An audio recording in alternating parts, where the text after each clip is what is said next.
आप सभी को मेरा नमस्कार। मैं हूं नन्हे पहलवान और आप देख रहे हैं हमारा चैनल बाबा की खरी खोटी। साथ में है लकी टॉक से वीरेंद्र धीमान। वीरेंद्र भाई, जय श्री राम, नमस्कार। नमस्कार जी, जय श्री राम। ये वीडियो हमारे दोनों चैनल्स का एक साझा वीडियो है जिसमें मैं अपने पॉइंट्स रखूंगा, लकी भाई अपने पॉइंट्स रखेंगे। लकी भाई का ये इंट्रो है कि ये पंजाब में एक बहुत ही सक्सेसफुल बिजनेसमैन थे, पर जैसा कि आम पंजाबी को एक कीड़ा काटता है, मैं भी कनेडा को जाना है, इनको भी कीड़ा काटा था। गए ये लीगली थे, ये वहां लीगल इमिग्रेंट थे, नॉट इलीगल इमिग्रेंट। 1.5 से 2 साल कनाडा और अमेरिका में लगा के वापस आए हैं और अब लोगों को अपने वीडियोस के माध्यम से जागरूक कर रहे हैं कि वो जो स्वर्ण नगरी, वो स्वर्ण सोने की दुनिया तुमको दिखाई जा रही है, एक्चुअली वो नरक से भी ज्यादा बदतर है। आज के हालात ऐसे हैं। लक्की भाई, अपनी वीडियो की शुरुआत करने से पहले मैं आपको एक फोटो दिखाना चाहूंगा। इस फोटो को आप जरा ध्यान से देखिएगा। पंजाब दे बुजुर्ग कनेडा च तोड़न बेरियां। मेरा आज की इस वीडियो का यही टाइटल है कि कैसे हमारे, मैं सिर्फ पंजाब या पंजाबियत से इसको नहीं जोड़ूंगा, मैं बुजुर्गों की बात करूंगा। मैं पूरे विश्व के हर एक बुजुर्ग की बात करूंगा, वो चाहे किसी जात धर्म संप्रदाय से आते हो, कि कैसे इन कंट्रीज में, ये जो अपने आप को फर्स्ट वर्ल्ड कंट्रीज कहती है कि हम तो ओवर डेवलप्ड हैं, वहां कैसे हमारे उनके अपने खुद के बुजुर्गों का शोषण हो रहा है। उसमें एक इंपॉर्टेंट पार्ट है कि इंडिया से गए बुजुर्ग भी वहां कैसे उम्र दराज 60-70 साल के बुजुर्गों को भी सर्वाइवल के लिए वहां काम करना पड़ता है, जब उनके बच्चे वहां वेल सेटल्ड हैं। मेरा पहली वीडियो का पहला पॉइंट यही है। मैं आपको एक वीडियो भी दिखाना चाहूंगा, उसका हम सिर्फ 30 सेकंड का एक पार्ट देखेंगे। एक पंजाबी लड़के ने आज से 6 साल पहले अपने यूट्यूब चैनल पर डाली थी, मैं उसका लिंक डिस्क्रिप्शन बॉक्स में डाल दूंगा। उस वीडियो को जरा ध्यान से देखिए आप लोग। हाँ जी। मैं इंडिया च भेजूंगा ना, मैं दिखाऊंगा उत्थे ਜਿਹੜੇ ਉਹਨਾਂ ਨੂੰ ਵਹਿਮ ਆ ਲੋਕਾਂ ਨੂੰ। ਲੈ ਕਮਲੇ ਹੋਏ ਪਏ ਆ। हाँ जी।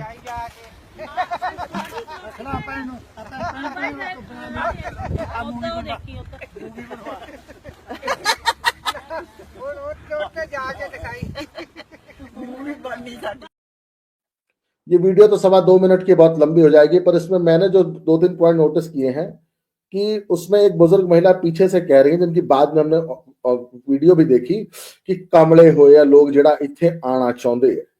इसमें ये जितने भी 10-20-5 बुजुर्ग दिखाए गए, ये सारे आपने देखा कि उम्र दराज थे और सारे सिख बैकग्राउंड या पंजाबी बैकग्राउंड को बिलोंग करते थे। तो क्या, एक बात बताइए, ऐसी वीडियोस आती रहती हैं। मैं अभी इस वीडियो के, अभी जब आपका इंट्रो आप कर देंगे इस वीडियो का, तो मैं एक वीडियो और दिखाऊं। इसमें एक बुजुर्ग सरदार जी हैं जो कह रहे थे कि पिंड च मैं सरपंच सी, पिछे पंजाब च मैं पिंड दा सरपंच सी, मैं 4-4 भईए रखे सी काम करन नूं, ते जे इत्थे काम ना करा ते मेरे घरदियां ने, मेरे बच्चियां ने मेरा मंजा रोड ते मारना चक के। क्या इन बातों में कोई सच्चाई है? सच्चाई की बात तो ऐसे है नन्हे पहलवान जी के, अगर सच ना हो तो कोई दुनिया में ऐसे क्यों बोले। झूठ में कोई अपनी बड़ाई तो कर सकता है, सच में कोई अपनी दुख दर्द तो सच में सुनाएगा ना। दुख दर्द है, देखो सीधी सी बात है, ये हमारी धरती है, यहाँ पे बेले बह के भी आप रोटी खा सकते हो। हालांकि ये कोई सुशोभनीय बात तो नहीं है, अच्छी बात तो नहीं है कि वेले रहो रोटी खाओ, लेकिन इस धरती पे इतनी बरकत है, क्या वेले भी हो तो भूखे नहीं मरोगे। ये है, ये सच है यहाँ का हमारा। वहां की धरती में ऐसा नहीं है, वहां पर आपको काम करना पड़ेगा अगर आपको सरवाइव करना है। आप बुजुर्ग की बात तो छोड़ दो भाई, जो जवान बंदे हैं वो वेले नहीं रह सकते, उनको काम करना ही पड़ेगा। अच्छा, एक बंदे को नहीं, उसकी वाइफ को भी काम करना ही पड़ेगा। औरत भी दुनिया में निकल के काम करेगी। ये कल्चर हिंदुस्तानी तो नहीं है, ये कल्चर तो वेस्टर्न कल्चर है जो अब इंडिया में आ चुका है, राइट। और लेडीज भी घर से निकल के काम करेगी। हमारे कल्चर में तो लेडीज घर से निकल के काम नहीं करती थी, वो घर में काम करती थी, बुजुर्गों की सेवा करती थी, बच्चे पैदा करती थी, बच्चों को पालती थी, घर संभालती थी। हमारे सभ्यता में उसको गृह लक्ष्मी कहा जाता है। हर यज्ञ, हर पूजा से पहले उसको साथ में बिठाया जाता है। हर दिन त्योहार में पहले उसकी पूछ होती है, जी बताओ कैसे करना है। मुझे आज भी याद है, मेरे घर में दादी जब तक जिंदा थे, तो मेरे पिताजी 7 भाई बहनों में सबसे बड़े थे, तो जब भी कोई घर में शादी थी, कोई फंक्शन था, कोई कोई पैदा हुआ, कोई मर गया, कोई कहीं आना है जाना है, तो मेरी मम्मी और मेरे पिताजी हमारी दादी के पास पैसे बैठ के पूछते थे, माता जी कैसे करना है, ऐसे कर ले। तो माता जी बोलते हैं हाँ कर लो। उनकी हाँ और ना इतनी इंपॉर्टेंट होती थी, वो भी तो औरत थी। तो बहरहाल हम इस बात पे आते हैं। तो औरतों का घर में ही एक पूरा सल्तनत होती थी जिसको वो चलाती थी। बाहर की दुनिया में जाके पैसे कमाने का कल्चर वेस्टर्न दुनिया से आया है। उस दुनिया में अब तो यहां भी हो गया, महंगाई का दौर है या है वह, उस बातों में जाएंगे। वहां की दुनिया में अगर मर्द अकेला कमा रहा है और वाइफ और बच्चे घर पे हैं तो वो गरीबी लाइन से भी नीचे रहेंगे, उनके खर्चे भी अच्छे से पूरे नहीं हो पाएंगे। उस दुनिया में जिंदा रहने के लिए हस्बैंड और वाइफ दोनों को काम करना पड़ेगा। ये मैं नहीं बोल रहा हूं, हमारे इस वीडियो को जितने भी लोग देखेंगे या जो बाहर रहते हैं, तो पंजाब में हर घर से कोई ना कोई बाहर रहता है, सबको पता है हस्बैंड वाइफ दोनों काम करते हैं। और वहां पर बच्चे हैं, बच्चों को डे केयर में छोड़ के हस्बैंड वाइफ दोनों काम पे जाते हैं। अगर डे केयर का खर्चा उन्होंने अफोर्ड नहीं करना है तो हस्बैंड दिन में जॉब करेगा, वाइफ रात में जॉब करेगी, या वाइफ दिन में जॉब करेगी, हस्बैंड रात में जॉब करेगा, ताकि एक टाइम पे बच्चों को कोई एक पार्टनर संभाल सके जिसको जैसी जॉब मिलेगी इस तरह से वो मैनेज करते हैं। अगर डे केयर अफोर्ड नहीं करते हैं तो, अगर इनकम कम है। अब दूसरी बात आती है, आप कितने ऐसे लोगों को इमिग्रेंट्स को जानते हैं जो यहां से अकेला लड़का गया तो उसने साथ में मम्मी डैडी को बुला लिया, उसको मम्मी डैडी की वहां पे जरूरत ही नहीं है बुजुर्गों की, अकेला काम कर रहा है, आ रहा है, खा रहा है, सो रहा है, फिर काम कर रहा है। यहां से बुजुर्ग कौन से जाते हैं? यहां से बुजुर्ग जाते हैं यहाँ, वहां पे लड़का है, उसकी वाइफ है, उसके 2 बच्चे हैं। अब उसको 2 बच्चों को संभालने के लिए कोई चाहिए तो वो बुजुर्ग ही काम आएंगे। बुजुर्ग पीछे अकेले हैं तो वो बुजुर्गों को वहां बुला लेते हैं। तो बुजुर्ग घर में रह के बच्चों को संभालते हैं और वो दोनों मियाँ बीवी पैसा कमाते हैं, घर खरीदते हैं, घर की मॉर्गेज देते हैं, कार की इंस्टॉलमेंट्स देते हैं, और वो जो वहां की मुख्य धारा है उसमें अच्छे से शामिल होने की कोशिश करते हैं ताकि 2 कमाइयां अच्छे से आ सकें। अब जब यहाँ वहां पे बुजुर्ग पहुंच गए हैं, अब जिनके तो बच्चे बहुत छोटे हैं तो बुजुर्ग उनका केयर टेकिंग का काम करते हैं। जिनके बच्चे अब थोड़े बड़े हो गए हैं उनको केयर टेकिंग की जरूरत नहीं है। अब बुजुर्ग क्या करेंगे वहां पे? अब बुजुर्ग वहां पे घर में अकेला बैठ नहीं सकते हैं। वहां का इकोसिस्टम जो है वो वेले बंदे को रहने ही नहीं देता, आपको काम करना ही है तो वो निकल के काम करेंगे। भैया बताओ, जिस आदमी की उम्र 60 साल 65 साल 70 साल है, तो 60-65 साल की उम्र के कितने बुजुर्गों को हम और आप लोग जानते हैं जो एजुकेटेड रहे हों? कम ही पढ़े रहे होते होंगे उस वक्त में, 6 8 10। स्किल के नाम पर उनके हाथ में क्या होता है? जो जॉब्स या जो, तो वो क्या करेंगे? वो कोई ना कोई लेबर जॉब ही तो करेंगे। वो किसी और के घर में जाके केयर टेकिंग करेंगे, और किसी और के घर में जाके क्लीनिंग जॉब्स करेंगे, किसी खेतों में जाके बेरियां तोड़ेंगे, राइट? ऐसे ही काम करेंगे जहां पर वो बस थोड़ा सा टाइम पास कर ले और खर्चा पानी निकल आए। तो वहां पर बुजुर्गों को भी काम करना पड़ता है, ये एक सच है। अगर उनके बेटा बेटी बहुत अच्छे फाइनेंशियली वेल सेटल्ड है तो फिर ना भी करना पड़े तो घर में वो घर की देखभाल कर लेते हैं। चलो, घर की देखभाल करना, बच्चों को पालना तो मैं प्राउड की बात मानता हूं, उसमें कोई गलत बात नहीं है। लेकिन जब बच्चे थोड़े बड़े हो गए तो उनको बाहर जाना ही है, उनको बाहर काम करना ही है। घर में रह के तो पागल हो जाएंगे। आस पड़ोस नहीं है, कोई दिन त्योहार नहीं है, कोई मिलने नहीं आ रहा, आप किसी को मिलने नहीं जा रहे। कनाडा में तो 6 महीने घर से बाहर, घुटनों घुटनों तक आपके बर्फ जमी हुई है, कहाँ जाओगे भाई साहब? घर में तो अच्छा खासा हेल्दी जवान बंदा पागल हो जाए घर में बैठा बैठा, बुजुर्ग तो क्या क्या ही करेंगे, राइट? और वो भी जो अपनी मिट्टी से, अपने सर्कल से इतना दूर है, तो वहां पे काम करना ही पड़ेगा। इकोसिस्टम ही ऐसा है। जैसा कि लक्की भाई आपको पता है, कल 104 इलीगल इमिग्रेंट्स को लेके पहला जहाज अमृतसर में लैंड किया है, और उसमें ना एक फैमिली है दसुआ, जलंधर से, हाँ दसुआ, जलंधर से पठानकोट जाते हैं, वहां का लड़का है। उसके फादर बता रहे थे कि 60 लाख रुपए का कर्जा है। तो कल हमारी एक वीडियो हुई थी, मैंने यही तो बताया था, जब आपने कहा 30-40 लाख लगता है तो मैंने कहा नहीं जी, अब 40 से 70 लाख लगता है, तो 60 लाख का तो लाइव आ गया।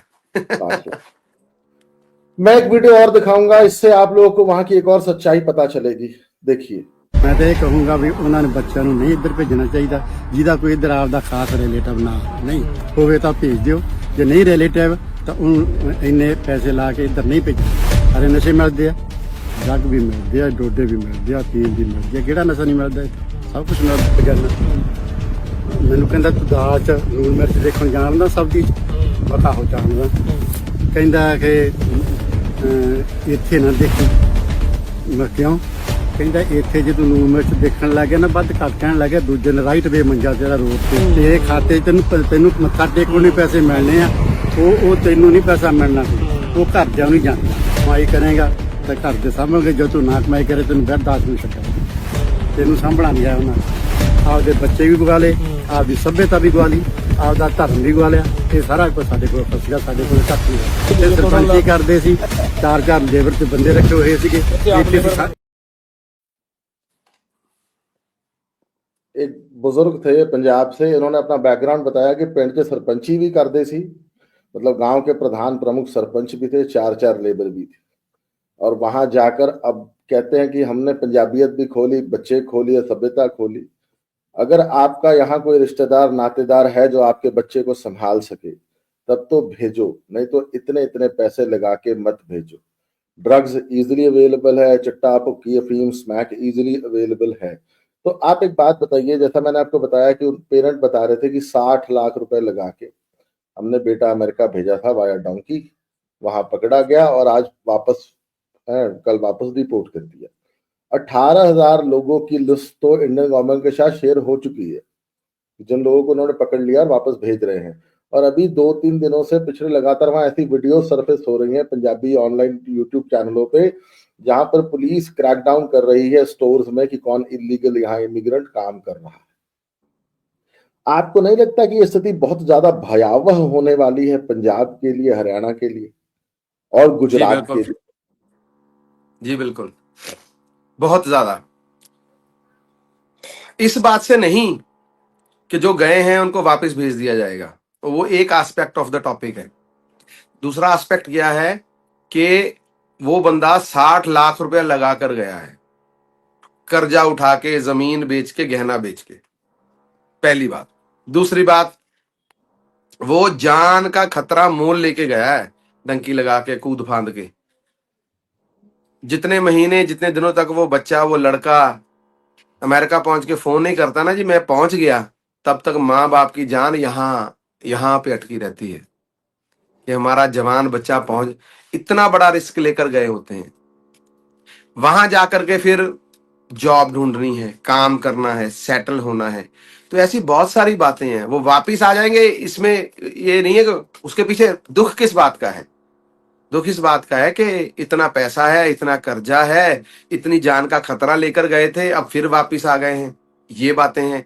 इससे ऊपर एक बात है, जो आदमी 60-70 लाख रुपया कर्जा उठा के वहां जा रहा है, जान का खतरा मोल लेके जा रहा है, सोचो वो यहां से कितना ना उम्मीद रहा होगा कि यहां मेरा कुछ नहीं बनना है, मेरा इतने कुछ नहीं बनना, मेरे लिए तो एक ही सोल्यूशन है कि मैं बाहर जाऊं।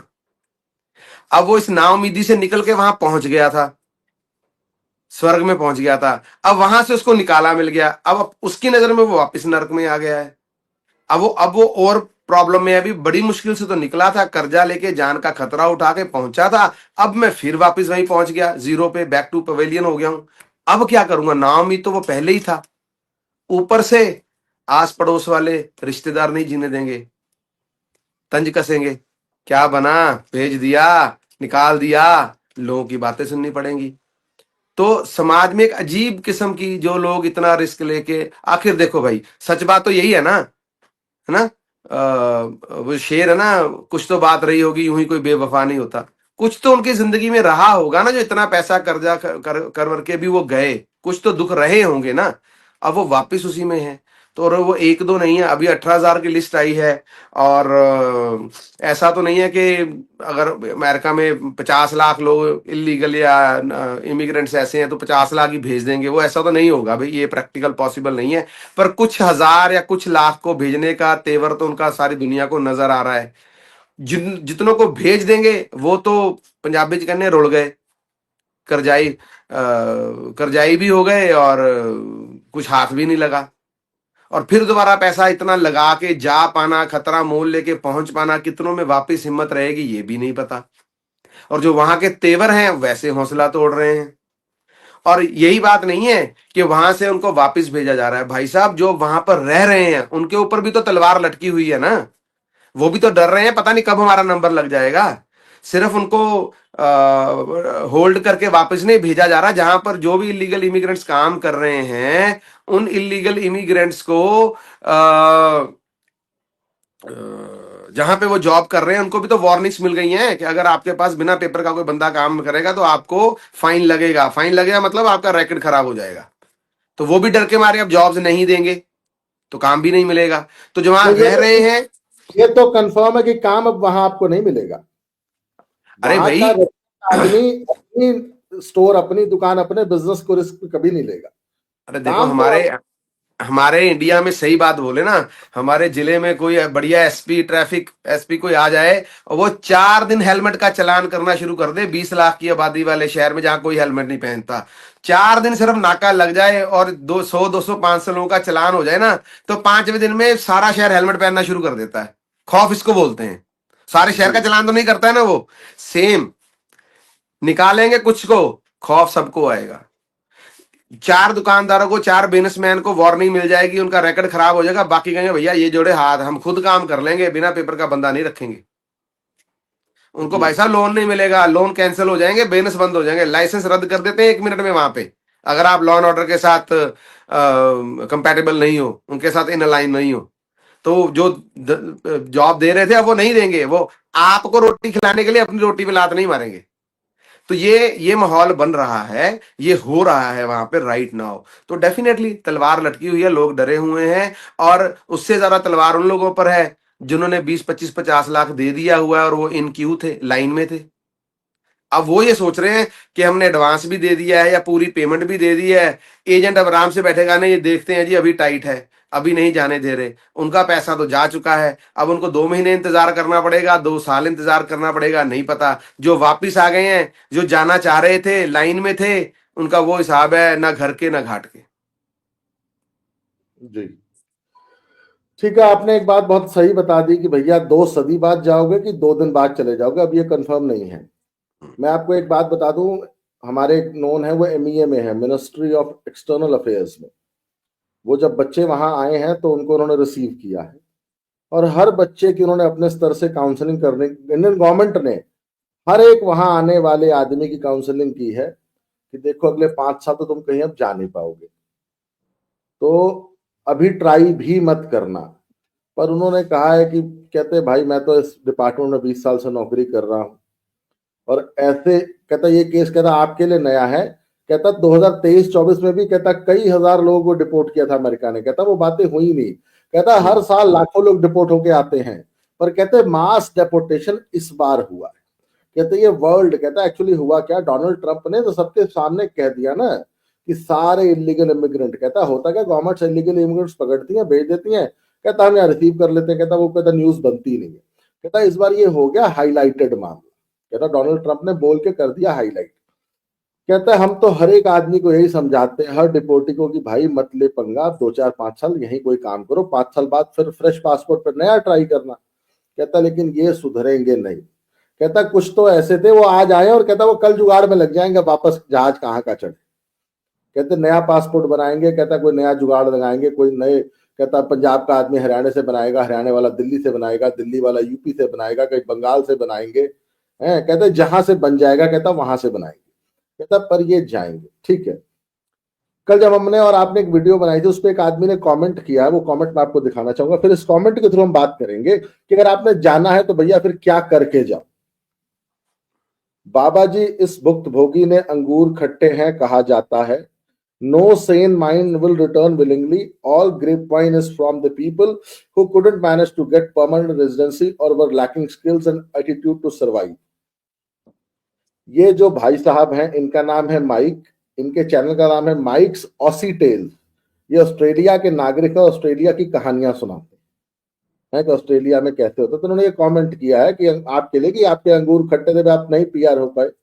चलिए, आपको, इनको आपका बैकग्राउंड भी पता नहीं, उन्होंने कमेंट कर दिया, आपकी एक वीडियो देखी, इस पर हम बात कर लेते हैं। पर इस पूरी वीडियो में मुझे एक बात बहुत सही लगी, लैकिंग स्किल्स। आप ये तो मानते होंगे ना कि जाने वाले 99% लोग बिना कोई टेक्निकल स्किल सीखे चले जाते हैं, और फिर जाके वहां जिस चीज का वो 20 से 30 डॉलर घंटा भी कमा सकते थे, वो फिर वो 3 से 5 डॉलर में भी वो काम करते हैं। अगर ट्रक ही चलाना था तो यहाँ बेसिक ट्रक स्किल्स तो सीख के जाते, लेकिन नहीं, बस चले जाते हैं, फिर वहां परेशान होते हैं। इस पे आप, क्योंकि भाई आप तो खुद भुक्तभोगी, आप तो रह के आए हैं 2 साल, तो आप ज्यादा बेटर समझाएंगे जी। ये भाई साहब के कमेंट का छोटा सा जवाब दूं कि जरूरी नहीं है? नहीं तो हल्का सा दे सकते हैं। देखिए मैं बताऊं, मैं तो हमेशा शुरू से कहता हूं, अगर आपके आसपास आपके आलोचक नहीं होंगे तो आप जीवन में कभी ग्रो नहीं कर पाएंगे। आलोचना बहुत जरूरी है। अरे मैं तो आलोचना को बहुत अच्छा मानता हूं, अगर आपकी जिंदगी में आपकी आलोचना हो रही है तो इसका मतलब है आप कुछ अच्छा कर रहे हैं। आप वो अगर कर आप रहे आपकी हैं। आलोचना नहीं हो रही है तो आप कुछ नहीं कर रहे भैया, निखित दो आप। तो जी। छोटी सी बात बताता हूँ, इन्होंने बोला स्किल्स और एटीट्यूड। भाई साहब, नॉर्थ अमेरिका में जब कोई नया इमिग्रेंट जाता है तो वहां की सबसे बढ़िया जॉब जो मानी जाती है, जो सबसे बढ़िया लाइसेंस माना जाता है नए बंदे के लिए, अगर उसको मिल जाए तो वो trucking commercial driving licence CDL ही है, और उसके बाद ट्रकिंग में जॉब ही है। और वो ट्रकिंग की जॉब भी अगर कनाडा क्रॉस बॉर्डर अमेरिका में है तो और फ्रूटफुल है।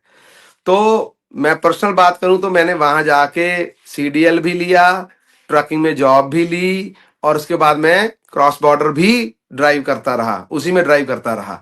तो अगर स्किल की बात करें भैया, वो हमने कनाडा का स्किल एक्वायर किया जाके। दूसरी बात, एटीट्यूड की बात करें, अगर एटीट्यूड नहीं होता तो ड्राइविंग लाइसेंस क्लियर नहीं होता, बहुत लोग फेल होते हैं, छोड़ देते हैं हिम्मत, राइट। तो ऊपर से क्रॉस बॉर्डर जाना, राइट, एटीट्यूड नहीं होता तो इतने लंबे ट्रिप नहीं निकाल सकता है आदमी, काम नहीं कर सकता है। तो स्किल और एटीट्यूड की कोई बात नहीं है, और जिसके पास ट्रकिंग का लाइसेंस है और जॉब है उसको PR मिल जाती है बहुत आराम से, दिक्कत नहीं आती है, क्योंकि ये हार्ड टू फिल कैटेगरी में जॉब आती है, इनको पहले PR मिलती है। तो हमारी तो बहुत सारी बातें पहले हो गई, शायद भाई साहब ने वो वीडियोस नहीं देखी हैं। तो इतना स्किल होने के बाद भी, इतनी बढ़िया जॉब लेने के बाद भी जो नए इमिग्रेंट्स हैं उनको उनकी मेहनत नहीं मिलती है। जो बात बोली जाती थी ना, वहां पे पूरी मेहनत मिलती है, वहां पे सब कुछ बढ़िया होता है, वो 25 साल पुरानी बातें रही होंगी भाई साहब, आज नहीं है। आज तो बाकायदा शोषण होता है, बाकायदा। उनको पता है ये 2 साल का बंधुआ मजदूर है, इससे जब चाहे जितना चाहे जितने में चाहे काम करवाओ, ये कुछ नहीं कर सकता, कहीं नहीं जा सकता, जब तक इसके कागज नहीं आएंगे इसके गले में पट्टा है, राइट। और ये नहीं करना चाहता तो कोई इसके पीछे 4 और खड़े हैं। तो वो चीजें अब बदल गई हैं। तो स्किल और उसकी तो बात तो रहने दीजिए।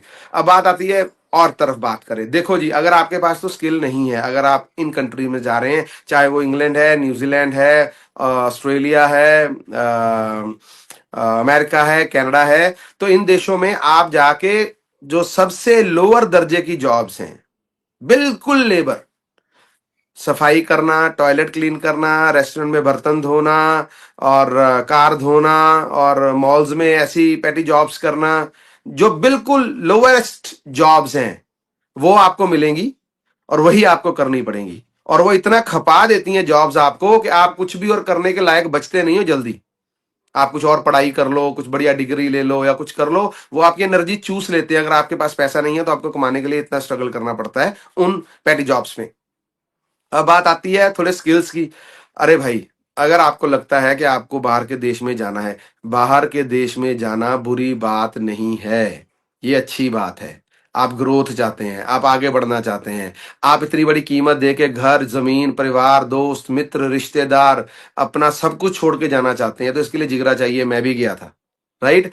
लेकिन जब आप वहां जा रहे हो तो आप लेके क्या सेट ऑफ स्किल्स लेके जा रहे हो उस धरती पे सरवाइव करने के लिए। तो सबसे पहली बात है, अगर आपने जाना ही है ना, हमने 4 दिन की छुट्टियों पे जाना हो, घूमने जाना हो, कोई शादी अटेंड करने जाना हो, तो 1 महीना पहले उसकी तैयारी शुरू करते हैं। छुट्टी अप्लाई कर दो, गाड़ी की सर्विस करवा लो, कपड़ों की पैकिंग कर लो, घर में कुत्ते का इंतजाम करके जाओ, कहाँ छोड़ना है, काम वाली को पहले बोल दो 4 दिन की छुट्टी है, तो हम 1 महीना पहले से उन 4 दिन की छुट्टियों की प्लानिंग करना शुरू कर देते हैं, राइट। पर जब आप पूरी जिंदगी कहीं पे लगाना चाहते हो, उसकी कोई प्लानिंग ही नहीं है, एक ही प्लानिंग है, बस वीजा लग जाए और जहाज में चढ़ जाए।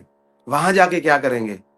आज के बच्चे वहां पर कई कई साल तक इन छोटी जॉब्स में खपते रहते हैं। एक सब्जेक्ट जो कोई डिस्कस नहीं करता है, जो मैंने पर्सनली महसूस किया, जब 18, 20, 22 साल का बच्चा इन देशों में, जब यहां से तो 10वीं पास बच्चे भेजने शुरू कर दिए।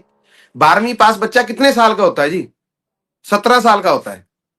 17-18 साल के बच्चे को आपने स्टडी वीजा पे वहां भेज दिया, उसके पास कोई सेट ऑफ स्किल, उसको खाना भी बनाना नहीं आता है, पैसा कमाना को दूर की बात है।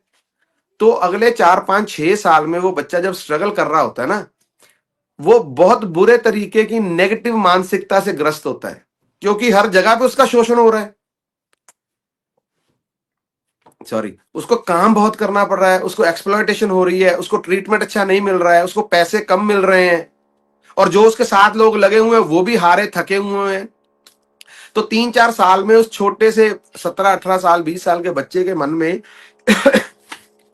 इतनी नेगेटिविटी, इतनी उदासीनता, इतना जहर भर जाता है कि मैंने उन 18-20 साल के बच्चों को ना अजीब सी पर्सनैलिटी से ग्रस्त देखा, एक अजीब सा नेगेटिविटी से भरा हुआ, ईर्ष्या से भरा हुआ व्यक्तित्व उनका बनता जाता है। हमने कुछ करके दिखाना है, उन्हें अजीब सा मोटिवेशन, पॉजिटिविटी, ग्रोथ, फोकस, ये बातें उनके पास नहीं है। उनके पास गालियां हैं, उनके पास कमियां हैं जो वो दूसरों में निकाल रहे हैं, उनके पास बुरे शब्द हैं उन लोगों के लिए बोलने के लिए जो उनको एक्सप्लॉइट कर रहे हैं। वो हर वक्त नेगेटिव डिस्कस कर रहे हैं, नेगेटिव एक्सपीरियंस कर रहे हैं। तो उनकी जिंदगी में इतनी नेगेटिविटी, इतना, जिसको लोग स्ट्रगल बोल रहे हैं ना, वो स्ट्रगल का दूसरा पहलू, सिक्के का दूसरा पहलू है कि उनके व्यक्तित्व में बहुत सारी नकारात्मकता भर जाती है। उनको मेंटरशिप नहीं मिलती है जिंदगी में ग्रो करने की। 22, 23, 24 साल तक जब वो थोड़े मेच्योर होते हैं, कागज वागज हाथ में आ जाते हैं, तब तक तो उनकी पर्सनैलिटी दूषित हो चुकी है। वो कुछ और ही तरह से उस दुनिया को, जिंदगी को देख रहे हैं। ये भी एक पहलू है जो कोई नहीं जान रहा है। इसीलिए वो बच्चे वापस भी नहीं आना चाहते। उनको वापस आने में भी क्या करना जाएगा, ये ठीक है। वो ऐसा एटीट्यूड रखते हैं, उनको लगता है सारी लड़ाई तो हमने खुद लड़ी, ना घर वाले साथ आए, ना रिश्तेदार कोई आया तो है नहीं, ना हमें किसी ने फोन किया है। तो अजीब तरह से जिंदगी को रिसीव कर रहे हैं, एक्सपीरियंसेस को रिसीव कर रहे हैं। तो उन बच्चों, फिर इसीलिए हमारे बच्चे बहुत आसानी से नशों में जाते हैं। ये बात कोई नहीं बोलता जी।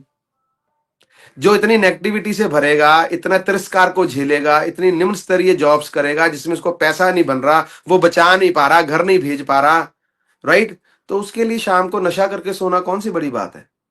क्यों नहीं करेगा? उसको नींद नहीं आ रही है, क्या करेगा वो? नशा तो करेगा। 20-22 साल का होते होते वो पक्के तौर पे, ज्यादातर जो लड़के हैं खास तौर पे जिनसे मैं मिलता रहा हूं, उनके लिए शराब पीना तो वेरी कॉमन। खैर यहां भी पीते हैं, लेकिन वहां पे बहुत कॉमन है, पार्ट ऑफ लाइफ है, रूटीन में पीना। उनको कोई रोकने वाला नहीं है, बताने वाला नहीं, भैया इतनी छोटी उम्र में ये आदत डालोगे, आगे जाके क्या करोगे, सोचते ही नहीं है वो।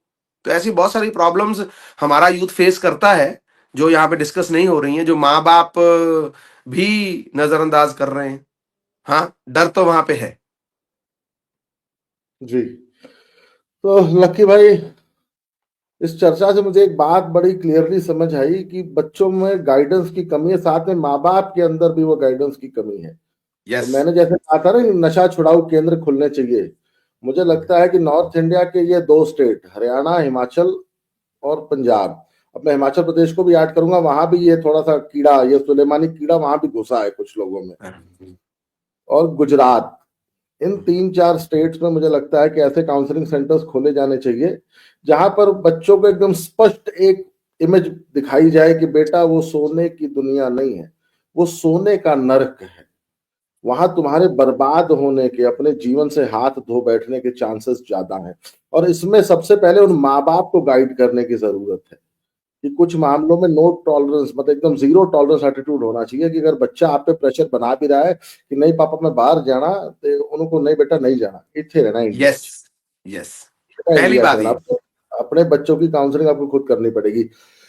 और एक और बात है, ये मैं अपने वीडियो, मेरे आप चैनल पर देख पाएंगे एक वीडियो कि जो लोग यहाँ आ चुके हैं डिपोर्ट होके, एक एंटी इंडिया लॉबी है जो तुरंत इंडिया को बदनाम करना शुरू करती है। तो उन्होंने एक नया राग अलापना शुरू किया है कि उस फ्लाइट को अमृतसर में क्यों लैंड कराया गया। इस पे आप मेरे चैनल पे एक पूरा डिटेल्ड वीडियो देख पाएंगे बहुत ही जल्द। लकी भाई, इस वीडियो से जहां तक मुझे लगता है जो लोग भी ये वीडियो देखेंगे उन्हें हमारी भावना समझ आएगी कि हम आपको ये नहीं कह रहे कि आप मत जाइए, पर अगर जा रहे हैं तो सही तरीके से जाइए और वो स्किल्स एक्वायर्ड करके जाइए जो वहां आपकी लाइफ को इजी कर देंगे। जी, स्किल्स में क्या है, लोग पूछते क्या करें भैया। बच्चा वेल्डिंग सीख सकता है, बच्चा इलेक्ट्रिशियन बन सकता है, बच्चा कारपेंटर बन सकता है, बच्चा प्लम्बर बन सकता है, यहीं से वो ट्रक चलाने की ट्रेनिंग लेके जा सकता है। ब्यूटी इंडस्ट्री में वो हेयर आर्टिस्ट बन सकता है, लड़कियां जो है मेकअप आर्टिस्ट बन सकती हैं, नेल आर्टिस्ट बन सकती हैं। बहुत सारे इंस्टीट्यूट हमारे यहाँ पे हैं जो ये सभी स्किल्स देते हैं, और ये सभी स्किल 6 महीने में, 1 साल में सीखे जा सकते हैं। अगर बच्चा बाहर जाना चाहता है, आप भेजना चाहते हो, भैया उसको यहाँ से कोई स्किल दे करके भेजिए, उसको ऐसे बस उठा के फेंक मत दीजिए। अगर उसके हाथ में स्किल होगा, उसको कॉन्फिडेंस होगा, वो जाएगा, उसको एक रिस्पेक्टफुल जॉब मिलेगी, रिस्पेक्टफुल इनकम मिलेगी, उसका वैल्यू होगा, वो पॉजिटिविटी के साथ उस स्ट्रगल को, वो फिर वो रियल स्ट्रगल होगा, वो एक्सप्लोटेशन नहीं होगा। उसको पता है मैं स्किल्ड हूं, मुझे काम करना आता है, मैं अपने काम के पैसे ले रहा हूं, उसको मिलेंगे। वो फ्रीलांसिंग भी वहां करेगा तो भी मिल जाएंगे, लेकिन उसके पास स्किल होना चाहिए। अपने बच्चे को खाना बनाना कैसे है ये सिखा के भेजिए, अकेले कैसे सरवाइव करना है ये सिखा के भेजिए, कोई ना कोई स्किल उसको सिखा के भेजिए। ये माँ बाप की ड्यूटी है। जब आप उस बच्चे को तैयार करके भेजेंगे, फौज में जब कोई रंगरूट नया आता है ना तो उसको सीधा जंग में नहीं भेज देते हैं, उसकी 9 महीने पहले ट्रेनिंग होती है, राइट। सो आप माउंटेनियरिंग में अगर आपको माउंटेन पे ट्रैकिंग के लिए लेके जाना चाहते हैं तो बकायदा आपका हफ्ते 10 दिन का पहले कोर्स होता है, पहाड़ पे कैसे चढ़ना है, सामान कैसे उठाना है। अरे भैया, आप अपने जिगर के टुकड़ों को, बच्चों को, बच्चियों को वहां भेज रहे हो, ये माँ बाप की जिम्मेदारी है कि उसको, अगर बच्चा जाना चाहता है या माँ बाप भी भेजना चाहते हैं, वो अपने बच्चे को तैयार करके भेजें। अकेले कैसे सरवाइव करना है, सर्वाइवल स्किल्स सिखा के भेजें, और पैसा कैसे कमाना है वो वाले बेसिक स्किल्स सिखा के भेजें, ताकि बच्चे सही रास्ते पे रहें, पॉजिटिव रहें, ग्रो करें, उनका आत्मसम्मान बचा रहे, और हमारे देश का भी नाम रोशन करें, उनका नाम वहां पर कई बड़ी चीजों में आए, छोटी छोटी जॉब्स में नहीं। दैट्स इट जी। तो लकी भाई, इसी आपके कमेंट के चर्चा को विराम देंगे। आपने हमें समय दिया, उसके लिए बहुत बहुत धन्यवाद। हमारा चैनल है धन्यवाद। बाबा की खरी खोटी, उसको भी शेयर करें, लाइक करें, सब्सक्राइब करें। और वीरेंद्र धीमान भाई का चैनल है, लकी भाई का, हमारे लकी टॉक्स, उसको भी ज्यादा से ज्यादा शेयर करें, लाइक करें, सब्सक्राइब करें। ये वीडियो आप हमारे दोनों चैनलों पे देख पाएंगे, जिस पर आपका मन करे उस पर देखें। तो लकी भाई, जय श्री राम, धन्यवाद। जय श्री राम, धन्यवाद।